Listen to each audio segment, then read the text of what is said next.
Assalamualaikum warahmatullahi wabarakatuh. Salam pelajar, suka belajar. Halo sobat, kembali lagi bersama Kak Kundria di channel Mata Kundria. Nah, di video kali ini kakak mau ngebahas tentang penggolongan akun dalam akuntansi.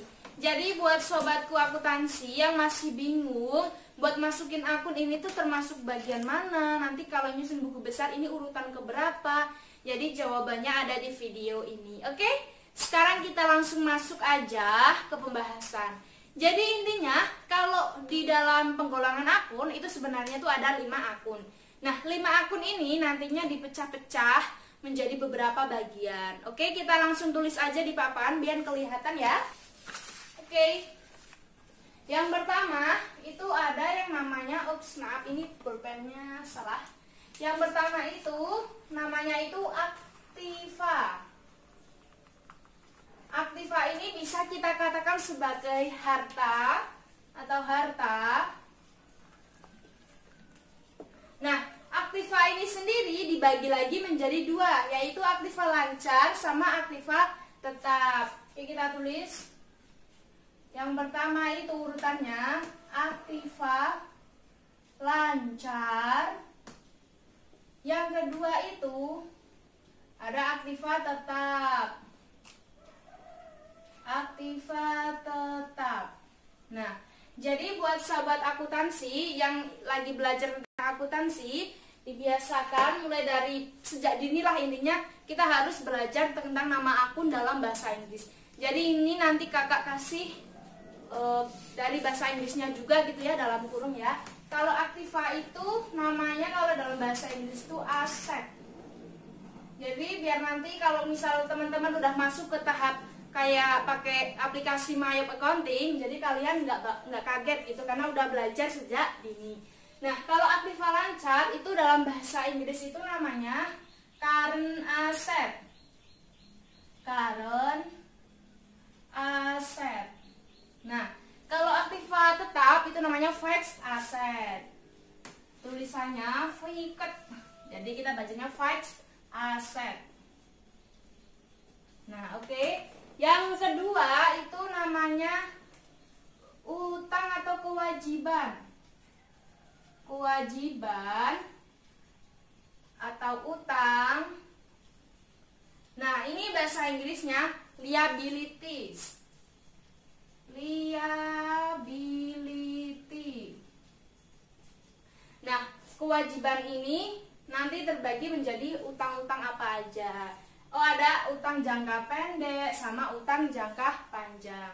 Kalau utang jangka panjang, ini kita tulis utang jangka pendek dulu ya. Utang jangka pendek sama utang jangka panjang. Utang jangka panjang. Nah, oke, terus yang ketiga itu ada modal. Modal atau equity. Modal ini sendiri dibagi lagi menjadi 2 bagian. Yang pertama modal itu sendiri atau equity. Yang kedua itu ada price. Price itu tuh pengeluaran pribadi yang dilakukan oleh pemilik perusahaan. Kalau dalam bahasa Inggris kita bisa kenalnya sebagai drawing. Nah, setelah ini ada lagi yang namanya pendapatan. Pendapatan atau dalam bahasa Inggrisnya income. Yang terakhir, yang kelima itu ada beban.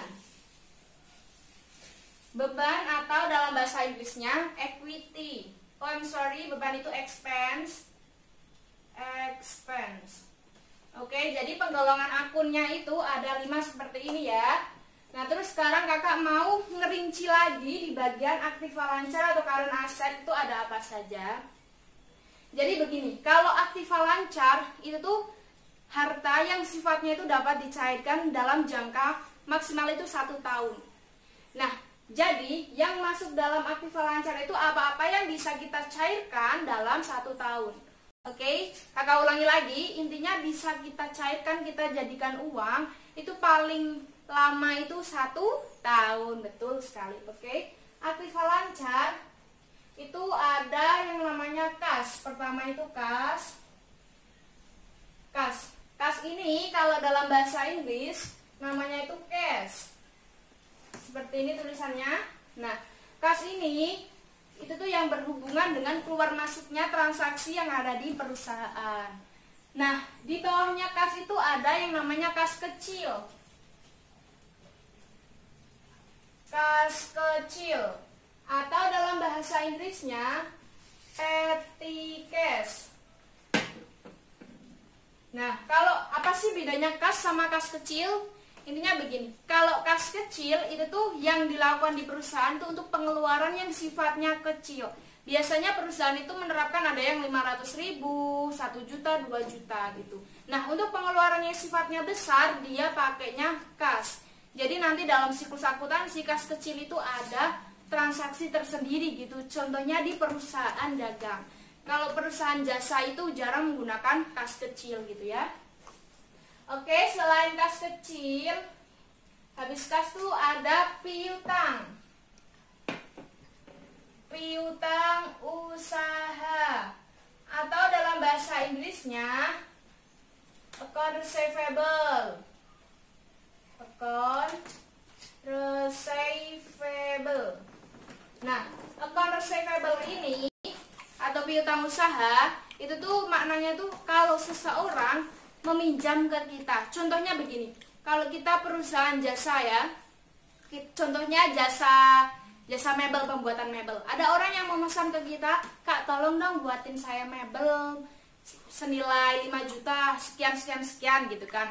Nah terus dia bilang bayarnya itu saya bayarnya sebulan kemudian, 1 minggu kemudian, 3 hari kemudian, atau dalam jangka waktu berapa gitu kan, terserah mereka.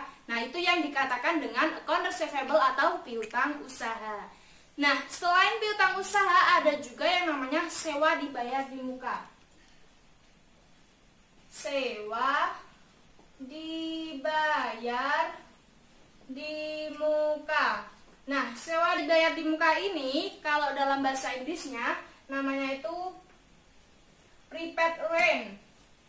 Prepaid rent. Nah, apa sih yang dimaknai dengan sewa dibayar di muka? Yang dimaknai sewa dibayar di muka itu begini. Contohnya kalau kita menyewa suatu tempat untuk kegiatan usaha. Nah, itu tuh kita menyewanya dalam jangka waktu 2 tahun, 5 tahun, atau waktunya itu lebih dari 1 bulan. Nah, kita bayarnya sekali seabrek. Misal 2 tahun itu sewanya 50 juta. Nah, kita bayar di awal, ini aku bayar 50 juta. Nah, nanti di transaksi akuntansinya kita tulisnya yaitu sewa dibayar di muka. Nah, ini kan untuk aktiva lancar. Jadi, selain sewa dibayar di muka, apa-apa yang sifatnya itu dibayar di muka, nanti teman-teman catat di bagian aktiva lancar. Jadi nanti kalau di penggolongan buku besar, teman-teman bisa buatnya sewa dibayar di muka itu di bawahnya piutang, gitu ya teman-teman. Oke, ini berhubung masih segini, jadi langsung kita masuk ke aktiva tetap ya. Nah, kalau aktiva tetap itu tuh jangka pencairannya itu lebih dari 1 tahun. Nah, tadi kan kakak bilang kalau di sini jangka waktunya itu kan maksimal 1 tahun. Kalau di aktiva tetap itu lebih dari 1 tahun. Oh ya, kakak masih ingat satu lagi, di bagian aktiva lancar itu ada perlengkapan. Perlengkapan. Nah, perlengkapan ini kalau diartikan dalam bahasa Inggris namanya itu supplies. Supplies. Nah, di dalam aktiva tetap atau fixed asset itu ada yang namanya peralatan. Oke, ini kakak garis bawahi biar nggak terlalu, nah begini ya. Nah, yang bagian aktiva tetap itu ada yang namanya peralatan. Peralatan. Atau dalam bahasa Inggrisnya equipment. Equipment. Nah, di apa sih kak? Kok di dalam aktiva lancar ada perlengkapan, aktiva tetap ada peralatan, itu bedanya apa sih? Jadi begini sobat, kalau perlengkapan itu tuh yang digunakan perusahaan, contohnya itu kayak ATK, alat tulis kantor, komputer, bukan, kalau komputer itu peralatan ya. Terus selain itu ada ini seperti ballpoint, spidol, itu maksudnya ke perlengkapan yang sifatnya nominalnya itu kecil dan ibaratnya kita jual tuh langsung laku itu gitu ya. Itu namanya perlengkapan. Kalau peralatan, kalau dalam kantor itu contohnya kayak komputer, CPU, terus ada lagi fotokopi, dan itu termasuk dalam peralatan. Nah, di dalam peralatan ini juga bisa disusutkan. Nah, kalau susut itu kan akumulasi penyusutan, baik itu ada tanah, terus ada building atau gedung, terus ada kendaraan, itu mereka tuh sifatnya itu bisa disusutkan. Yang bisa disusutkan itu yang namanya peralatan. Nah, selain peralatan, ada lagi yang namanya tanah. Tanah ini juga termasuk dalam aset atau harta tetap. Nah, tanah itu kalau dalam bahasa Inggris namanya land. Nah, terus selain tanah ada lagi yang namanya gedung. Gedung kalau dalam bahasa Inggris itu building ya. Terus selain gedung ada lagi kendaraan. Kendaraan itu kalau bahasa Inggrisnya itu vehicle. Nah, selain ini ada juga yang namanya penyusutan, seperti yang kakak jelasin tadi. Ini namanya akumulasi penyusutan. Kakak singkat accomping. Nah, ini kalau bahasa Inggrisnya accumulation,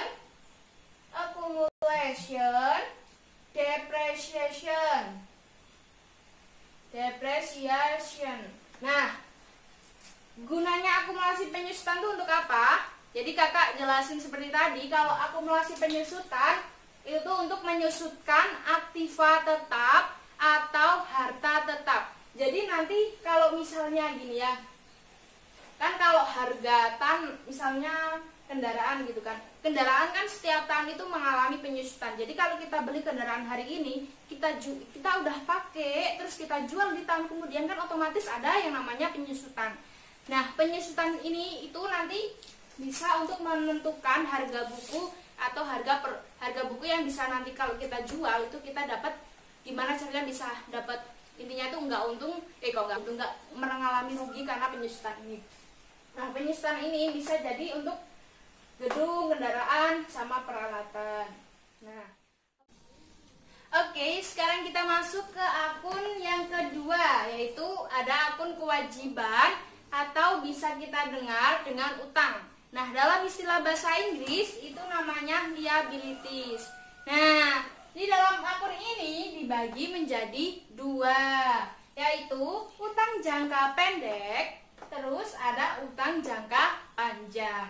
Nah, istilah dalam bahasa Inggris kita tulis ya, kalau utang jangka pendek itu namanya current liabilities. Oke, kita tulis tadi apa? Current liabilities. Oke, seperti ini. Nah, yang kedua itu ada utang jangka panjang. Utang jangka panjang istilah bahasa Inggrisnya itu apa? Long term debt, ya, benar sekali. Oke, long term debt. Nah, setelah ini kita bagi lagi. Utang jangka pendek itu golongannya itu ada yang namanya utang usaha. Terus ada lagi utang wesel. Terus ada lagi utang beban. Terus ada lagi yang namanya pendapatan dibayar di muka. Pendapatan dibayar di muka. Nah, sekarang kita buat istilah-istilahnya. Nah, utang usaha itu kalau istilah bahasa Inggrisnya namanya account payable. Account kita bisa singkat dengan ACC, account payable. Nah, utang wesel itu namanya notes payable. Nah, terus ada lagi yang namanya utang beban atau expense payable. Expense payable. Nah, buat teman-teman pasti bertanya-tanya ya, kok di bagian utang ada yang namanya pendapatan dibayar di muka. Padahal tadi kakak menyebutkan kalau semua yang kalimatnya dibayar di muka itu urutannya setelah piutang dalam aktiva lancar. Jadi begini, pendapatan dibayar di muka itu nama istilah. Ada lagi orang mengatakan yang namanya utang pendapatan. Jadi di setiap perusahaan atau setiap transaksi atau setiap soal yang kita jumpai sebagai seorang pelajar, itu kadang satu perusahaan itu memakai istilah pendapatan dibayar di muka. Ada juga yang memakai dengan utang pendapatan. Kalau pendapatan dibayar di muka itu istilah dalam bahasa Inggrisnya itu dibayar di muka itu kan prepaid. Pendapatan itu income, berarti prepaid income. Itu bahasa Inggrisnya. Terus istilahnya ada utang pendapatan. Kita tulis juga utang pendapatan. Nah, seperti ini. Jadi bedanya pendapatan dibayar di muka sama sewa dibayar di muka itu pada pendapatan. Jadi begini, kalau sewa dibayar di muka kita menyewa ke orang. Nah, kalau pendapatan dibayar di muka itu orang yang ibaratnya itu dia membeli sesuatu kepada kita. Contohlah kayak gini, dia membeli, kayaknya kita perusahaan barang dagang gitu kan ya, perusahaan barang dagang yang menjual mie instan contohnya. Dia membeli mie instan 50 box. Nah, dia itu udah membayar mie instan 100 box. Yang 50 boxnya kirim nanti dulu lah. Dia bayarnya 100 box. Otomatis kan dia itu membayarnya lebih. Nah, kita mencetnya sebagai pendapatan dibayar di muka atau pendapatan diterima di muka. Begitu ya teman-teman. Oke, sekarang kita lanjut ke utang jangka panjang.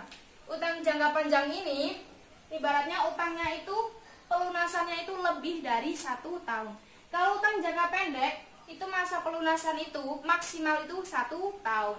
Jadi pasti teman-teman udah tahu dong apa yang masuk dalam utang jangka panjang. Nah, utang jangka panjang itu ada yang namanya utang obligasi. Utang obligasi. Terus ada lagi yang namanya kredit investasi. Kredit investasi. Nah, yang dimaksud kredit investasi itu seperti ini. Ibaratnya seorang perusahaan, dia itu kan ibaratnya udah mengalami kemajuan nih. Nah, dia itu awalnya itu menyewa kendaraan karena dia udah mencapai laba, tapi belum cukup untuk membeli kendaraan baru, akhirnya dia kredit kendaraan. Nah, kendaraan ini termasuk ke dalam aktiva. Kenapa nggak masuk ke pencatatan? Karena kendaraan ini belum lunas. Jadi untuk kredit yang bentuknya sifatnya itu pasti menambah aktiva atau harta kita, kalau masih kredit itu masuknya ke utang. Jadi begitu ya sobat. Berhubung ini videonya udah terlalu panjang, kakak skip sampai di sini. Dan nanti kelanjutan dari modal, pendapatan sama beban, teman-teman bisa lihat di part 2. Jadi ini kakak kasih judulnya part 1 ya. Oke teman-teman, tetap semangat. Salam belajar, suka belajar.